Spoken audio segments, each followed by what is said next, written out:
स्वाभिमान पर्व रही प्रधानमंत्री सोमनाथ मंदिर आक्रमण होता मोगल सरकार समय 1000 वर्ष तले तो आज सोमेश्वर मंदिर प्रदान कले कौन प्रति वार्ता सोमनाथ मंदिर गुजरात 1000 वर्ष आक्रमण होता 1000 वर्ष पूर्व आज दिन जनवरी 10 एवं आक्रमण पर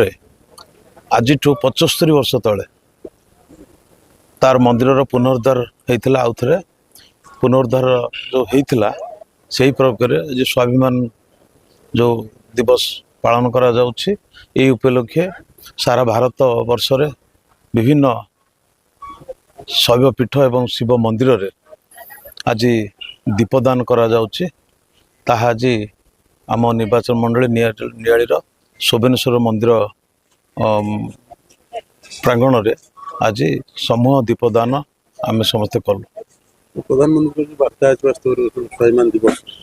केमी देखुं भारत वर्ष को केमी देखते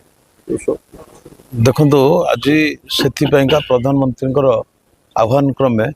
आज सारा भारत वर्ष रे स्वाभिमान दिवस भाव यही दिन टी जनवरी 10 दिन को समस्ते पालन कर आगामी दिन में से मंदिर को मन रखा एवं तार आहुरी विकास करवा एवं सबुदिन ये जिनस आगामी पीढ़ी को मन रखापी ये कार्य करा जाउछि।